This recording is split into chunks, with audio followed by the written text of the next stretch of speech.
What's up, guys? Welcome back to Pure Money Picks, where every single week we're bringing you our very best action, money line spreads, player props, parlays.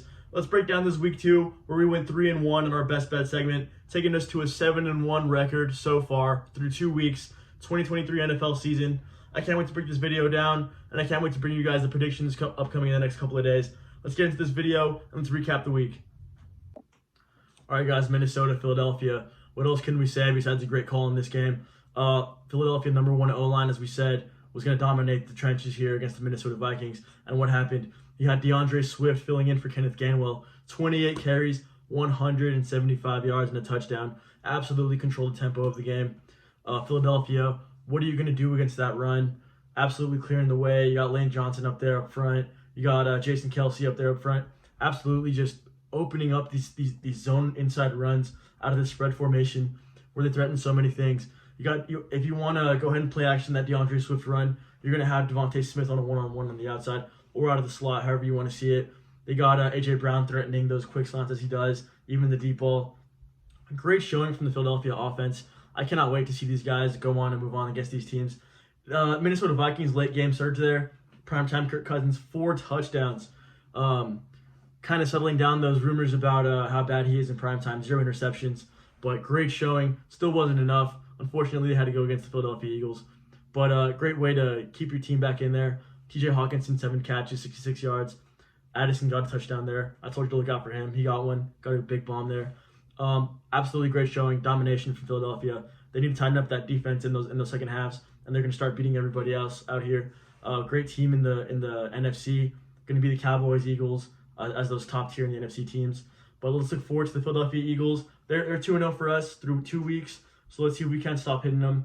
Let's see who they got next week. And I look forward to these Philadelphia Eagles continuing to play well, continuing to dominate on that offensive front, opening up holes for whoever it may be. Probably going to be DeAndre Swift for the near future, sharing the backfield with Kenneth Gainwell. But great win, great cover, -2.5 to -5.5. Philadelphia Eagles covered us against the Minnesota Vikings. Pick number 1. Detroit, Seattle, our first blemish of the season, 7-1. Great game in the fourth quarter. Unfortunately for us, Jared Goff ruins his interception-free streak. He's going to go try to catch Rodgers on that one. But went ahead and threw a pick 6 in the fourth quarter to the Seattle Seahawks. Got him right back in there. Completely switched the momentum there. Seattle was surging there at the end of the game. We had, Jared Goff with the clean pocket.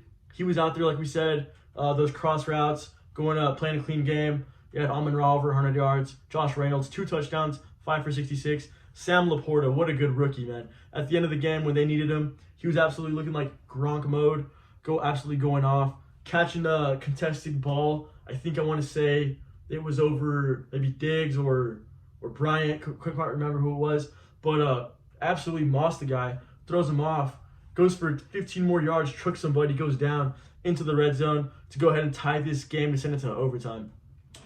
What a game of the week. But you got to give it to the Seattle Seahawks. They're back. Had a bad game against the Rams. Rams looking real good, actually. But, you give Geno a clean pocket, Lockett, Smith, Najigba. They're going to do the rest. Absolutely veteran presence from Tyler Lockett. He's, you give 5 seconds or 4 seconds to Geno Smith. Tyler Lockett is going to get open. He's going to make a double move, and you're not going to stay with him. You absolutely need to pressure Geno Smith. And the Seattle Seahawks are going to exploit any team that cannot generate that pressure.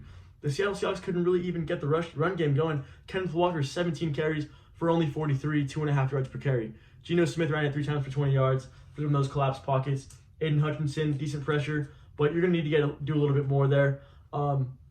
Great protection from the Lions, where they let Jared Goff go for 300 yards, 3 touchdowns. And unfortunately to say, David Montgomery went down. He's a good power runner. Underrated runner there for the Lions, able to set up Jahmyr Gibbs for those plays. And it's kind of hard to see Jahmyr Gibbs so young. He's kind of not the same type of runner as David Montgomery, where he's going to pound the line over and over. He's going to be more of an electric, elusive back. And it's going to be interesting to see how they factor in Jahmyr Gibbs to be this primary running back in the absence of Montgomery.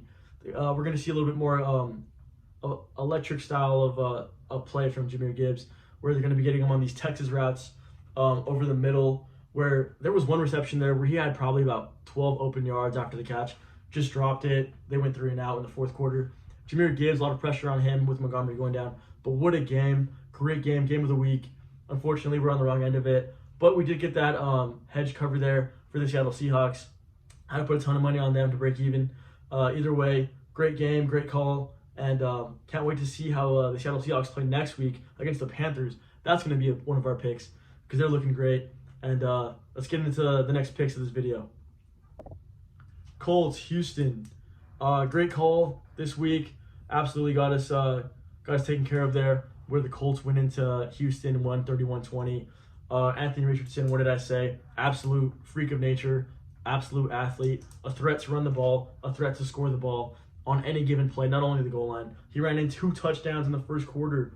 And, unfortunate to see him go down with that concussion. But you got Gardner Minshew coming in, 19 for 23, 171, touchdown. Absolutely diming up the Houston defense.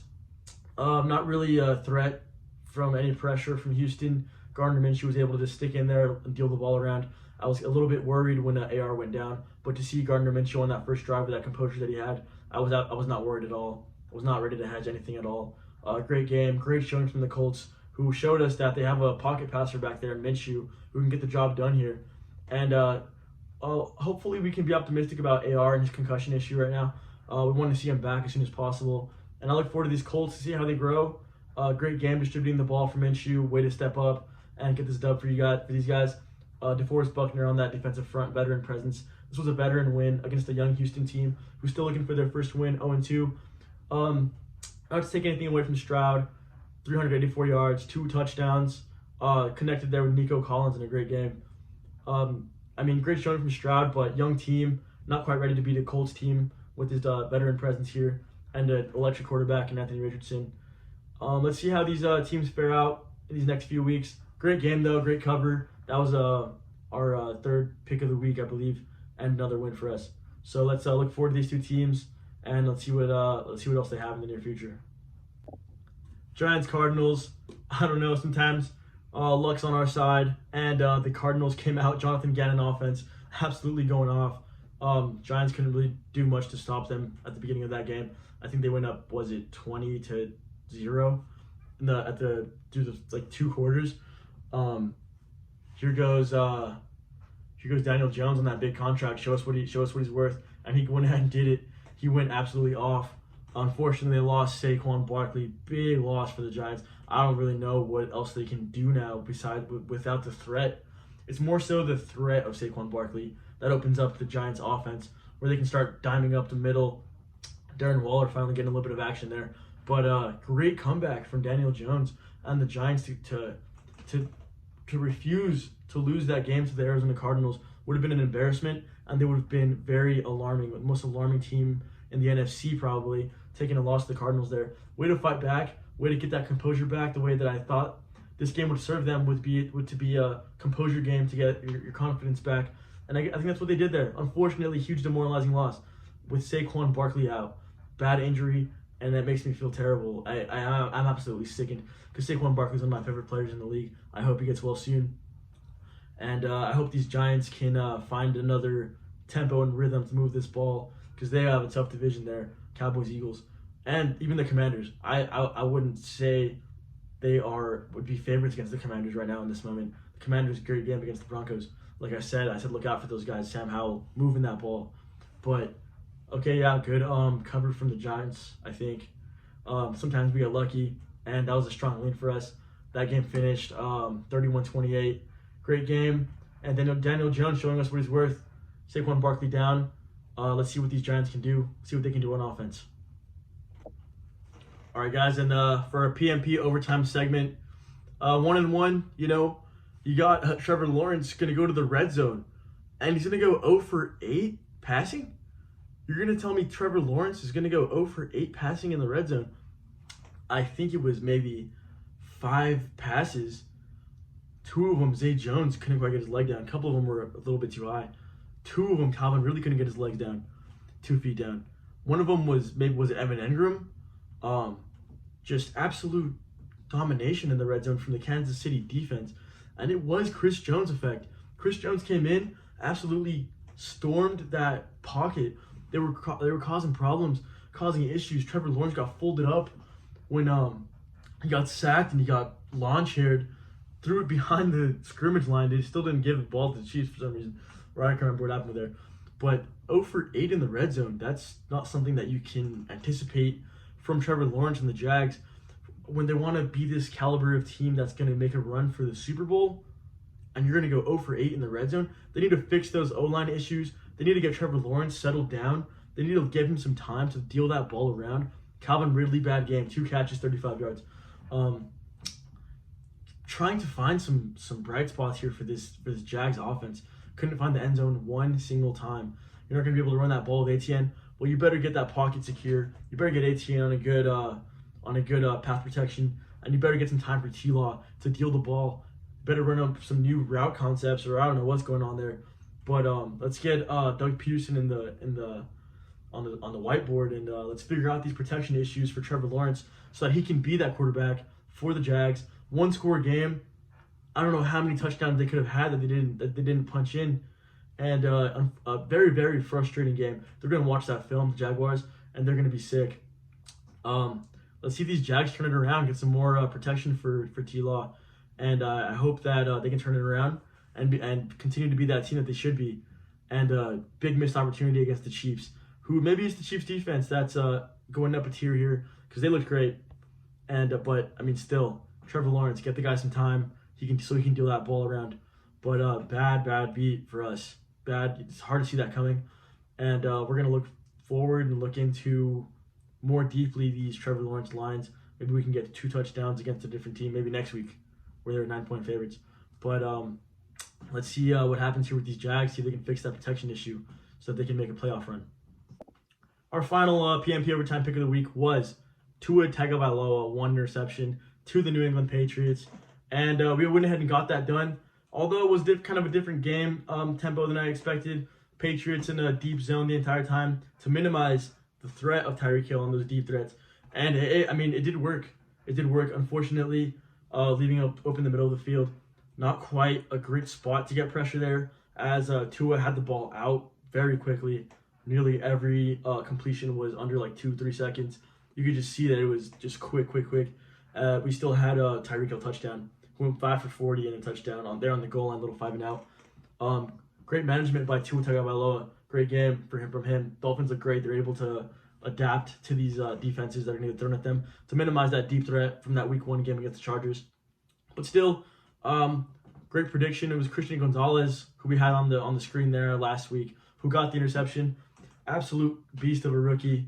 Fluid hips, fluid movement. He's moving around. He's looking like a 26-year-old vet, and he's only 20 years old. He's going to be one of the best corners in the league, give him 3 seasons.